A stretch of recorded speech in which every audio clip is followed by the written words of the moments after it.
I think he'll change. He is committed of his own level of service, and that will remain.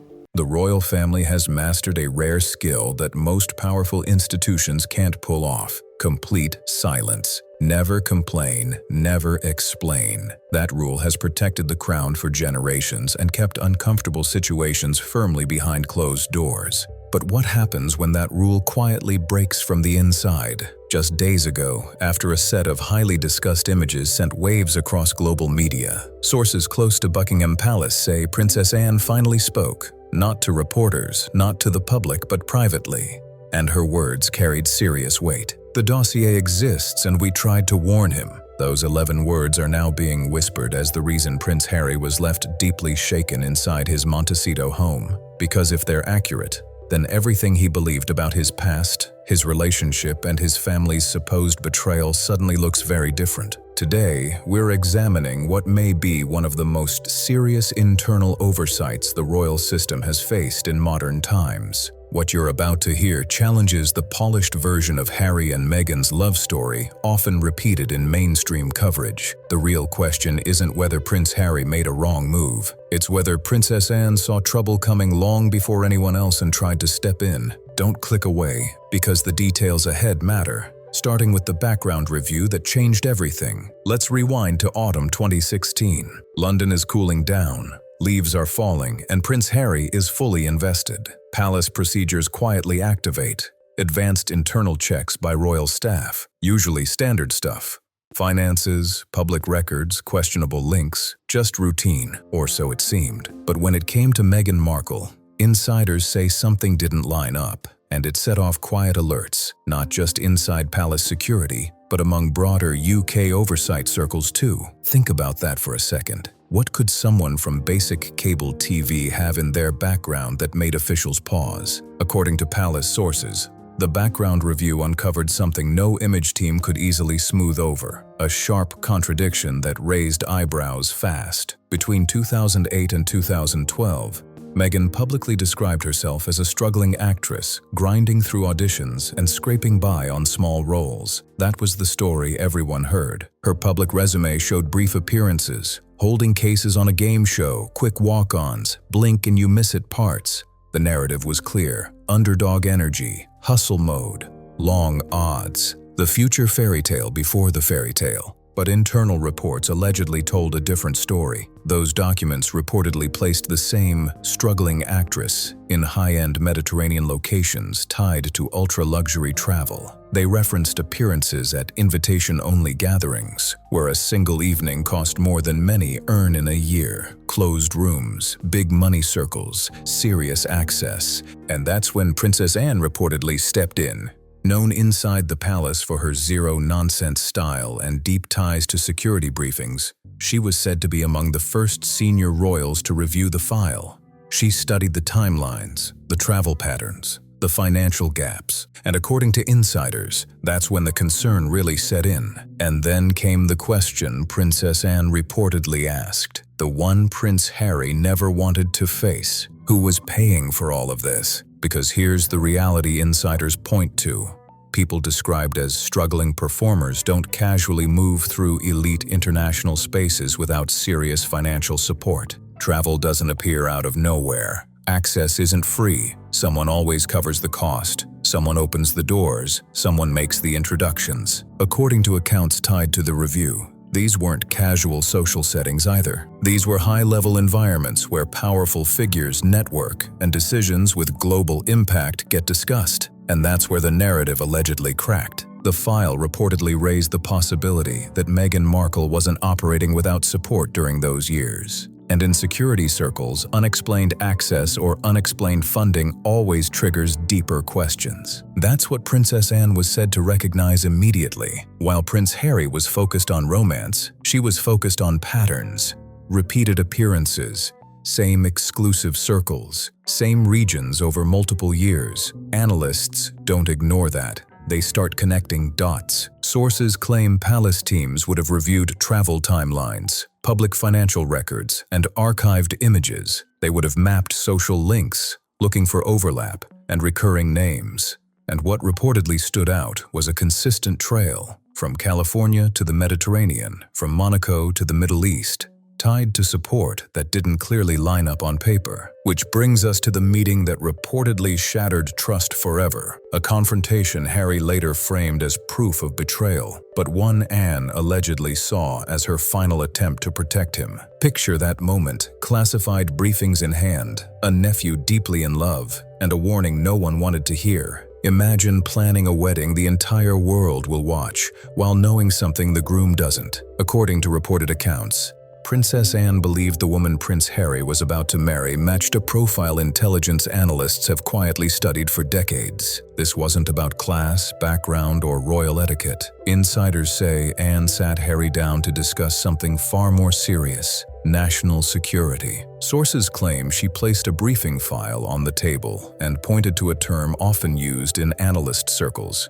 strategic social placement. And this detail matters more than people realize. In elite global environments, especially those linked to ultra-wealthy power networks, influence doesn't always move through spies or secrets. Sometimes it moves socially. Attractive, intelligent, socially skilled individuals may be positioned near high-value figures through invitations, introductions, and access. The right parties, the right rooms, the right connections. According to reports, Princess Anne explained this plainly to Prince Harry. The images in the file didn't suggest luck or coincidence. They showed familiarity, comfort, someone who knew how to move inside rooms filled with global power players. Her warning, insiders say, was precise. People aren't kept close in those circles unless they serve a purpose.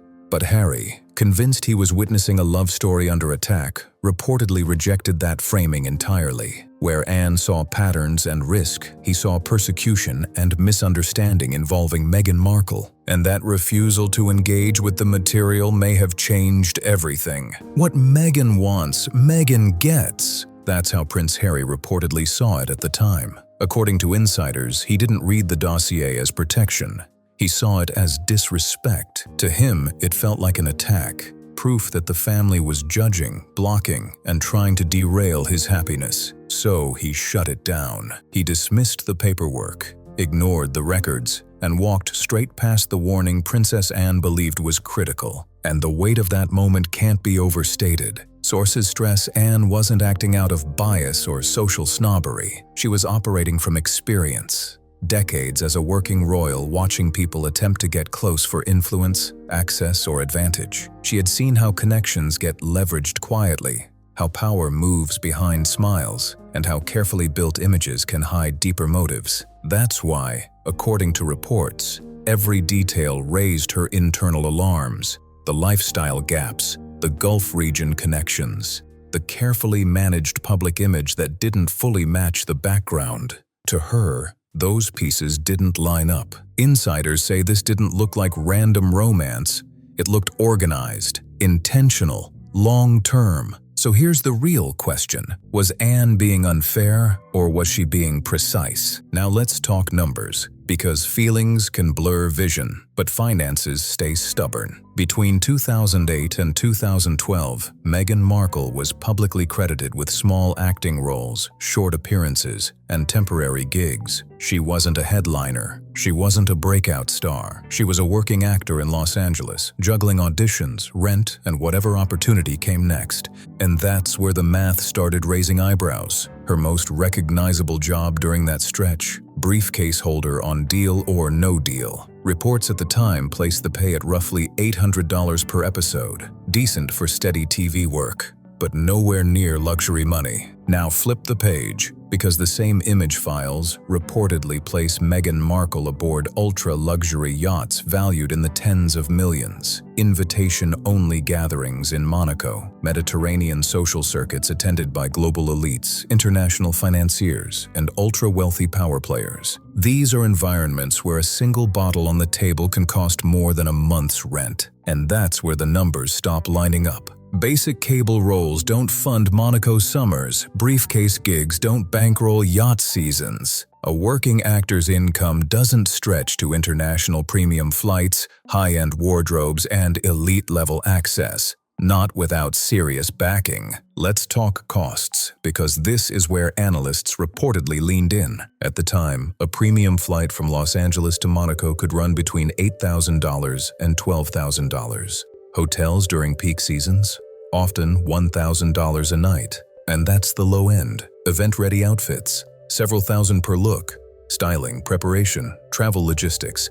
It stacks fast. Conservatively, insiders estimate a single week in Monaco could push $50,000 or more, and the images suggest this wasn't a one-off. According to reports, the pattern repeated, multiple years, multiple locations, which raises the unavoidable question, who covered the cost? Because as Princess Anne allegedly warned Prince Harry, influence rarely flows one way. Access usually comes with expectations. And that's where this story reportedly stopped being about romance and started being about transactions in elite global circles. In elite circles, access is its own currency. Image opens doors, and discretion is often the price of entry. According to analysts familiar with the review, the assessment didn't suggest a few lucky invitations. It pointed to consistency over time. The images reportedly stretched across multiple years. This wasn't random.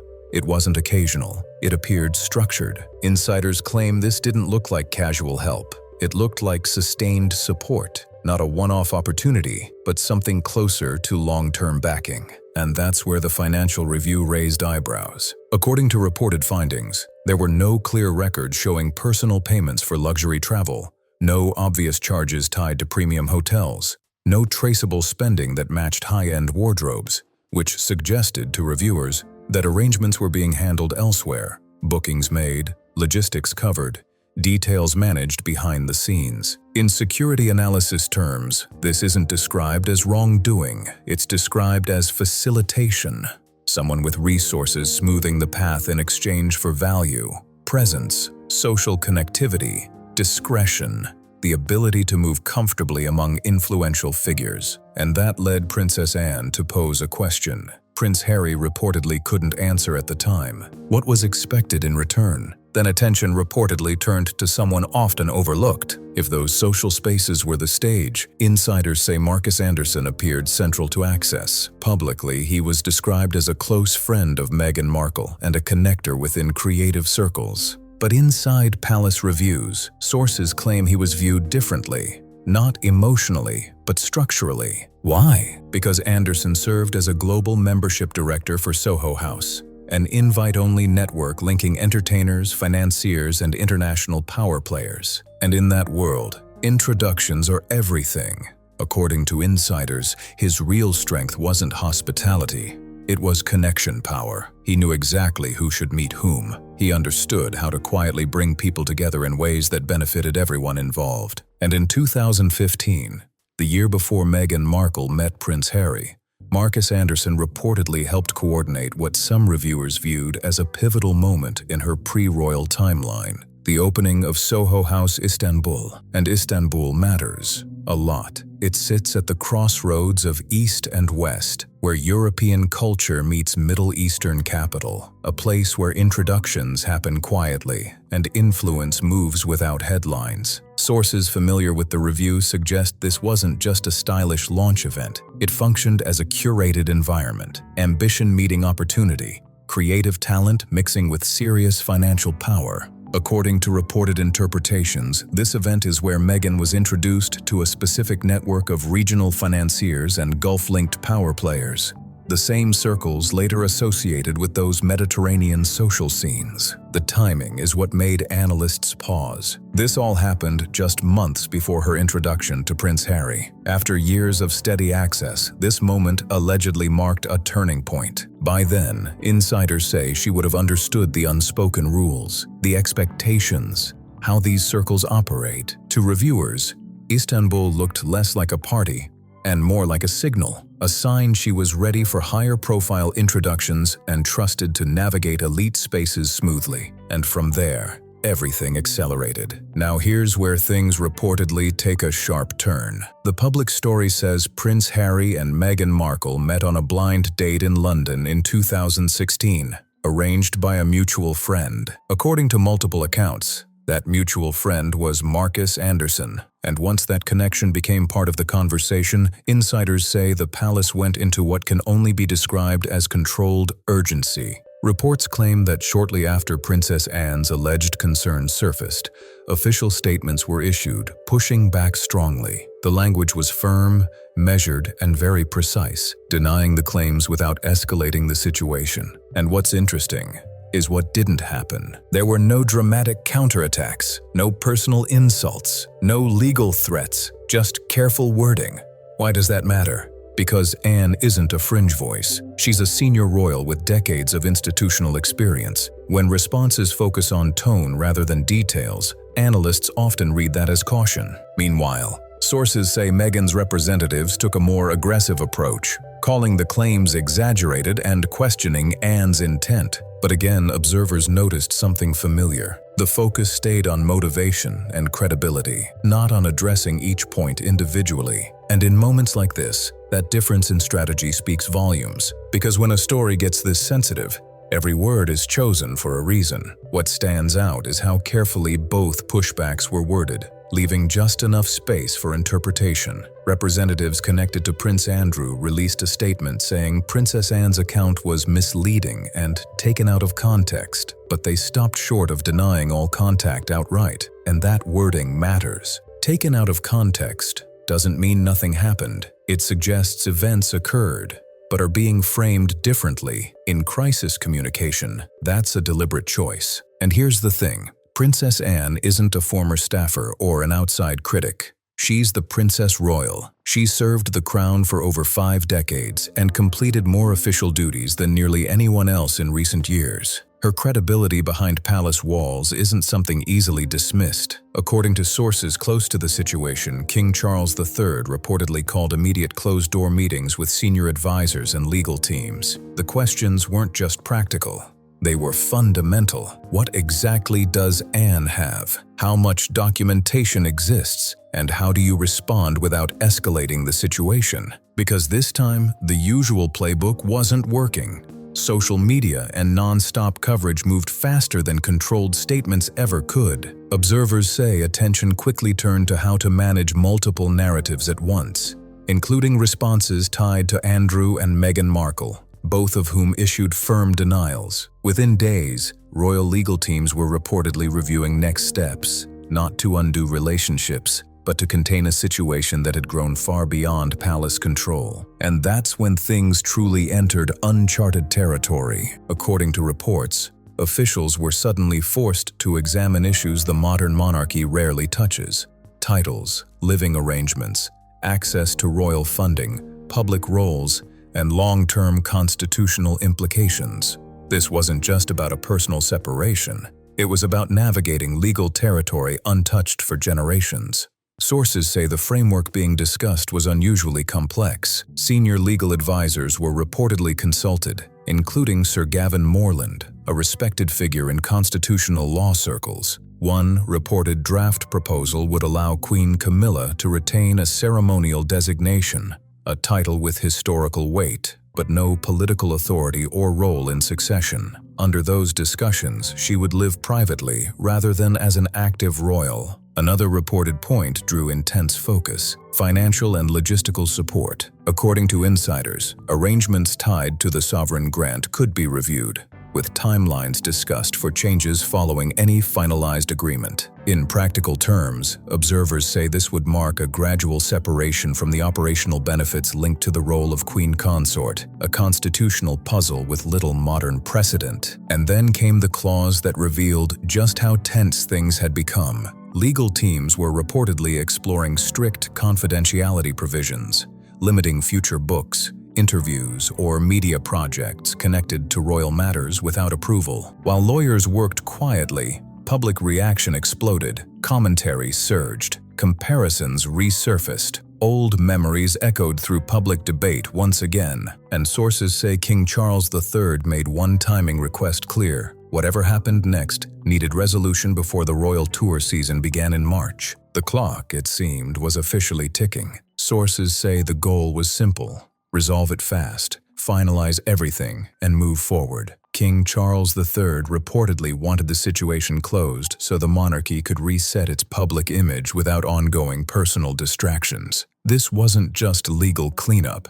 Insiders described it as the final chapter of a story decades in the making, a title without influence, a name without authority. According to reported discussions, Queen Camilla would lose access to income streams tied to royal estates, including arrangements connected to the Duchy of Cornwall. She would also no longer benefit from crown estate privileges, separating her from the financial systems that supported her public role. Housing, sources say, would be fixed permanently at Ray Mill House, notably not an official royal residence. Another clause reportedly drew intense attention: strict financial penalties for confidentiality breaches, discussed at levels reaching several million pounds. Insiders claim this condition was strongly supported by Prince William. One source summarized it bluntly: no more rewriting history. Meanwhile, aides described Charles as cooperative, but emotionally strained, attending briefings while navigating the personal weight of the moment. Then came the move that stunned palace watchers. According to accounts, the morning at Kensington Palace began normally until an announcement dropped through official channels. What made it different wasn't just the timing. It came directly from Prince William himself. No spokesperson, no committee language, just a clear message that shifted the landscape. Sources say William declared a definitive end to any future formal relationship between the Crown and Meghan Markle, and with that, the reset had officially begun. There was no room left for reinterpretation, no language hinting at reconsideration, no space for future repair stories. The wording was firm, final, and unmistakable. A door many believed would stay partly open had been shut completely, carefully limited to what the statement allowed. Observers noted that while the line was drawn, its impact stretched far beyond that moment. As the day unfolded, attention shifted quickly. People weren't just reacting, and they were asking why. How long had this been planned? Who was consulted? And what finally triggered a move this definitive? Then the coverage exploded. BBC led with it. Sky News followed. ITV cut into scheduled programming. Across the Atlantic, CNN pushed alerts before most viewers finished breakfast. Routine updates vanished. Markets, weather, entertainment, all replaced by this. Veteran royal correspondent Nicholas Witchell, who has covered the monarchy for decades, described the moment as unlike anything he had witnessed before. International outlets moved just as fast. Reuters issued a breaking update within minutes, while major European headlines changed before commuters reached work. But traditional media wasn't even the main force. Analytics firm CrowdTangle showed over 1 million interactions across platforms in the first 10 minutes alone. On X, the topic hit #1 worldwide in under 8 minutes. And here's the key detail. It wasn't just what was said, it was when. The release landed at 7:48 a.m., right in the middle of breakfast television in Britain, guaranteeing maximum exposure before the day even began. And that timing, that changes everything. Stick around, because next, we break down why that moment was chosen. That single release landed everywhere at once. Afternoon newsrooms across Asia, late-night desks in North America, and morning broadcasts in Britain. There was no quiet window, no gradual rollout. Within minutes, the story was unavoidable, and that alone unsettled observers. Market analysts later noted that while there was no major financial shock, brief disruptions did appear. The pound held steady, but trading activity around British media companies spiked as audiences rushed to follow developments. Public reaction, however, wasn't uniform. Polling later that day revealed a sharp generational divide in the UK, and that surprised a lot of people. Older respondents largely viewed the move as overdue and stabilizing. Younger audiences were far less comfortable with the finality of it all. Globally, many already sensed tension between the Crown and the Sussexes based on past interviews, documentaries, court filings, and commentary. Those moments often felt emotional, reactive, and messy. This one didn't. The tone was administrative, controlled, minimal, yet clearly personal in origin. And here's what stood out most. Follow-up questions went largely unanswered, not due to confusion, but by design. Silence became part of the message. The institution had spoken, and there would be no public debate. By early afternoon, coverage shifted from what happened to what comes next. Commentators began weighing implications for future ceremonies, charitable roles, and media strategy. Legal analysts discussed titles, funding, and representation, and one detail kept coming up again and again. Prince William chose not to give a speech. That absence, it mattered a lot. There were no emotional appeals, no personal grievances aired, no references to past interviews or disputed claims. By stripping all of that out, Prince William left no immediate angle for rebuttal. Media outlets had facts to report, but very little to dissect.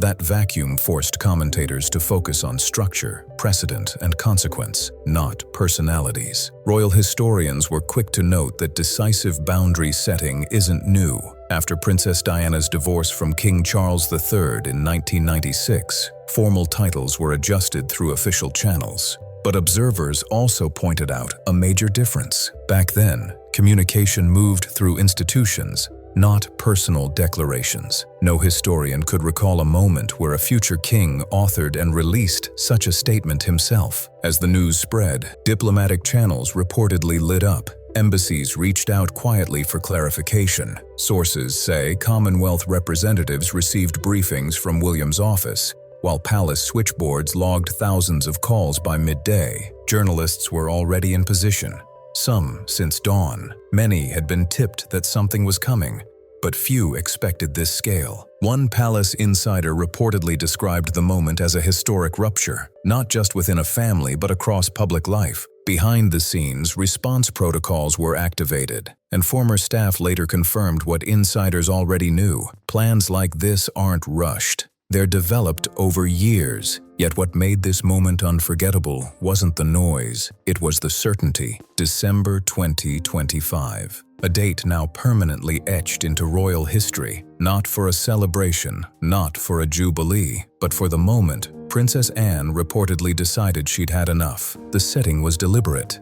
Not Buckingham Palace, not Windsor Castle, but Gatcombe Park, Anne's private home, far from official corridors and public pressure. This wasn't a formal royal announcement. It was a personal intervention. According to accounts, Anne chose to speak privately with a small group of carefully selected journalists. Those present described visible strain, the weight of something held in for far too long. Notes prepared, words chosen carefully, a tone that signaled seriousness. Sources claim she referenced records and communications she believed raised serious concerns, not framed as accusations but as patterns that troubled her deeply. She reportedly stressed this wasn't about family disagreements or personal grievances. To her, insiders say it was about institutional integrity. Those in the room described the atmosphere as stunned, not because of dramatic claims, but because of the implications she was urging them to consider. Anne allegedly questioned whether certain individuals, including Meghan Markle and Prince Andrew,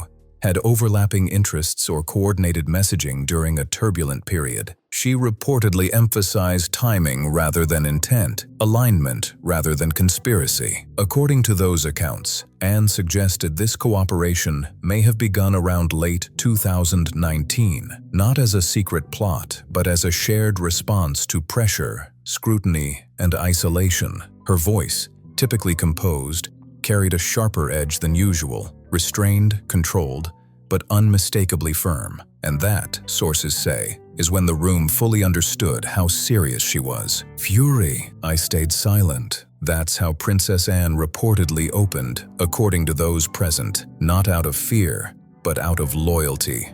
Loyalty to the institution, loyalty to family, loyalty to the belief that some matters should stay private. Princess Anne isn't known for spectacle. She doesn't chase headlines. She shows up, does the work, and leaves. So for her to speak publicly like this, alarm bells should already be ringing. This wasn't filtered through palace communications. This wasn't polished by committees. This was Anne speaking as herself, fully aware of the consequences. And whatever she believed she had seen, sources say she felt silence was no longer an option. Legal analysts immediately began discussing implications, titles, funding, representation, careful not to go beyond what was actually said. The line had been drawn, and from that moment on, the conversation shifted. This wasn't about gossip anymore.